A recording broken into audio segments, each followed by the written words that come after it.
Hello, everyone, and welcome to this pre-conference session titled How to Talk to Vendors. In this session, we will talk about why you should spend time in the exhibit hall at this year's MLA conference and give you some expert advice about how to talk with vendors successfully. My name is Amelia Burkholtz, and I am a youth services librarian with Hennepin County Library, and I am one of the exhibits co-chairs for this year's MLA conference, and I am your moderator for this session. And I would now like to introduce our panelists. So we will start with Drew. Hi, I'm Drew Wiley. I'm from Washington County. I'm the Library Technology Coordinator here. And I am the other exhibits co-chair for MLA. So I work with Amelia on a lot of things. All right. And Steve? I'm Steve Harson. I'm the MLA president. I'm also the public library consultant in Selco. And Maggie. And I am Maggie Snow. I'm the director of Minitex, and I am a past co-chair of the exhibits committee, and I'm also a past president of MLA. Awesome. Thanks so much, everyone, for being here today. So we're going to go straight into the questions. So our first question is, why should conference attendees spend time in the exhibit hall? Does anyone like to start? I can start with that. The exhibit hall is really important, and people shouldn't pass it by. While we go to the conference for the sessions, and we have a lot of really wonderful sessions, there's also so much information that can be learned in the exhibit hall from the exhibitors. And that's true for anybody who goes to the conference, that if they go in there and they look around, ask questions, and participate, that there's so much. I feel like sometimes the best things I've learned at conferences have come from the exhibitors. And I just encourage everybody to do that. All right. And I can add to that Minitex is a regular exhibitor at a number of different conferences, including MLA and North Dakota Library Association and South Dakota Library Association. And there is a lot of information to be gathered when you talk to the exhibitors. And even if it's just talking to Minitex too, since we have just recently come from a couple of other state association conferences, there's ways to make those connections. So the other exhibitors as well are going to these other conferences too. So it can be, you can learn a lot from them and they can learn a lot from you. Yeah, and kind of piggybacking on that, like the networking piece is very important, I find, and that's a big reason to go to the exhibit hall too. Is, you know, there's people who are going to be in all sorts of roles, all sorts of things to learn about, and these connections you make they're going to follow you wherever you go in libraries, and I think that's a really key piece of why the exhibit hall is a great place to be, and it's a good experience for you. You know, you learn a lot at the conference, and then this is a way to meet a lot of new people as well as explore new products that your library can benefit from. Awesome. Thanks, everyone, for that.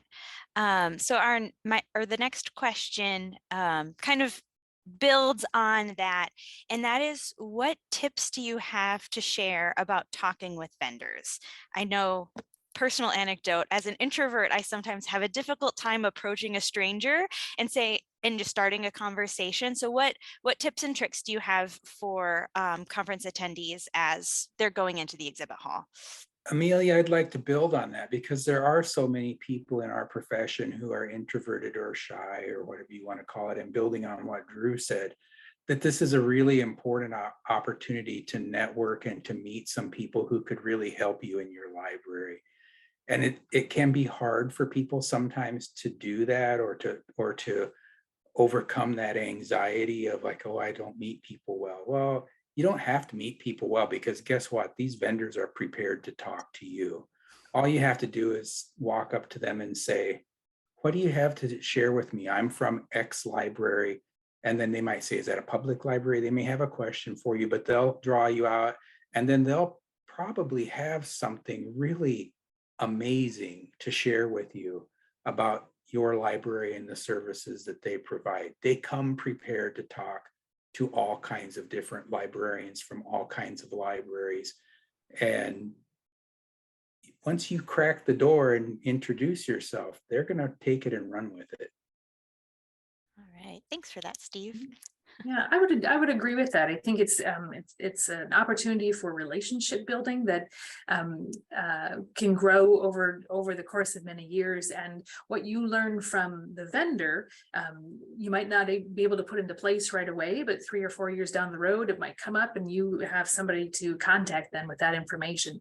Or oftentimes vendors might be exploring new services or new products that they want your feedback on. They want your opinion and to hear if this is something they should pursue or to just bounce ideas off of you. And as you mentioned, it can just be as simple as asking what's new at your organization, or even just asking them how their conference is going and what they've learned from it too. So they're like Steve said, they've come prepared to talk. And, you know, they also often bring like, you know, fun things to do, fun things to experience, new products that you can test out and touch. And so like, even if you're scared to talk, like you can go in there and, you know, try their new kiosk that they have, or take a look at the VR headset they brought, or whatever. You know, they bring all sorts of things to have you there to interact with and help break that conversation down and make it really just approachable. And, you know, I think Steve often says, you know, librarians, we move around a lot in our industry, but so do the vendors. And these are people who you'll meet somebody at maybe Overdrive, and then in 2 years, they'll be working at another institution. And so you'll be able to follow them. And these are relationships that are really gonna be with you your whole career, even if they may not be in the form that you originally meet them for.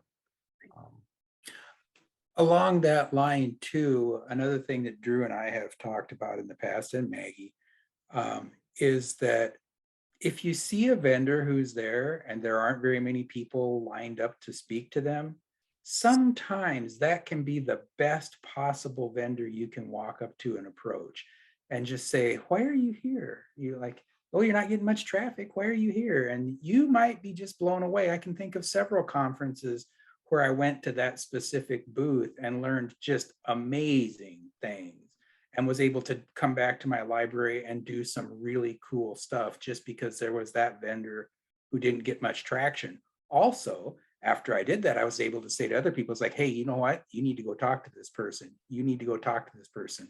And then that got that vendor some more traction too. These vendors are making an incredible investment in being present. They've paid fees to be there. They've paid the cost of staff to be there, travel expenses and whatnot. They have something important to share or they wouldn't be there. And I just really encourage you, look for the neglected vendor, if you will, and engage them. All right. Do we have some new vendors this year? I believe we do. I don't have the list in front of me, but I know we've got over 30 vendors, and there's a lot of returning ones, and I believe some new ones as well. The number I heard this morning is 34 vendors. Mm-hmm. Fabulous. Great. Yeah. Yeah. All great organizations from a variety of different corners of the field. So it's going to be great to talk with everyone. So another question, actually, it's 2 questions that are very similar. So I'm just going to read them both together and we'll go from there. So the first question is, why should I talk with vendors that don't relate to my job? And then the second and similar question is, why should I talk with vendors if I don't have purchasing power in my library? Well, Drew, it looks like you want to take this one. Yeah, you know, definitely tapping into the vendors. If you don't have purchasing power in your library, you know, the vendors know that. They are very aware that everyone who comes to this does not always have the ability to go out and buy something the next day. But, you know, what they realize is that you talk to people, you work with people who do have that power. And, you know, as someone in a position that does do purchasing, I don't know everything I need to know. And so I really rely on staff who go to these conferences to pass on this information, to keep me informed, and also to advocate for that. If you see a really cool product, hey, bring it up and mention it. That's a great way to use your time at MLA and to learn about yourself or learn about what vendors are bringing, then bring it back to your organization. Awesome. Thanks for that, Drew. Steve or Maggie? I would echo that, that you might not think you have purchasing power, but you might have a lot more power to influence purchasing than you think. If you come back from MLA and say, I saw this really cool product and I think we need to look into it more, there's probably going to be somebody in your organization who does have purchasing power who is going to hear that and maybe act on it. Also, just because you don't have purchasing power doesn't mean that you wouldn't learn something from speaking with them or get your eyes opened to new possibilities in your organization. And you might get a promotion where you have purchasing power someday. You never know. It's just good to engage in that conversation and learn what's out there. But I think in many ways too, it's for a lot of us, it's easy to kind of get I don't want to say tunnel vision, but get kind of focused on your role at the library, early literacy or interlibrary loan or whatever your role is, that it really is an opportunity to pay attention and learn what other things are going on in libraries that are critical to the operations of libraries, but it might not be in your wheelhouse because you don't deal with it every day, but it's still worth learning about and just even learning, what's going on in academic libraries might be different than public libraries or government libraries, but it's all good library work and a way to support each other by paying attention to what's going on in other parts of the industry. All right, thank you. Anyone have anything else to add or any wisdom to share? Well, there's also the bit about that the vendor comes prepared to talk to anybody who's at the conference. Mm-hmm. And so you might not have purchasing power and they may not care. They might still want to talk to you. And they may say, well, what's your role? And you may tell me, they say, oh, you know what? You're kind of like this person over in this library and they're doing this and that and whatever. And that sounds really cool. Are you doing something like that? And it's an opportunity for that vendor to learn something new about your library too. That they actually really value that. They want to hear things that your library is working on as well. And Maggie, you've been a vendor. I mean, maybe you can speak to that a little bit. Yeah, it truly it is a way to make connections and like I said, when the vendors, including Minitex, go to a number of different conferences and hear what's going on in different corners of the region and can make those connections across borders and across the state and so there's all kinds of ways to make that, build that network and grow your professional network. Honestly, like these vendors, they come to this conference as somewhat a partner to libraries. They want to support libraries as a career path, as an organization, as an institution. And, just going over to say thank you, I think means a lot to them, even if you don't necessarily want anything from them or you don't have that power to buy in your library, like just say thank you. And, I think that probably goes a long way too. I know that maybe companies don't always see a return on investment. And so it's good to just let them know they appreciate that support, that you appreciate that support. And there's a lot of ways to thank them and things to thank them for. Thank them for being present. Thank them for sharing information with you. Thank them for helping everybody in Minnesota learn about their products. Thank them for supporting our conference, because these vendors are the ones who pay the fees that underwrite the expense of our conference every year. Mm-hmm. Absolutely. Well, we've reached the end of my list of questions. Is there anything else the group would like to share? I would say I would just encourage people to come to the exhibit hall, to be brave, to ask questions, to thank the vendors. And you know what? If you're not brave enough to ask the question when we're at an in-person event, as we're going to be this year, sometimes you can just trail along behind somebody that you know is a good converser, a conversationalist, and you stick your ear out. I mean, this is very common at MLA conferences that you have a conversation with a vendor and you turn around and there's 5 or 6 people like this. That's valid too. Yeah.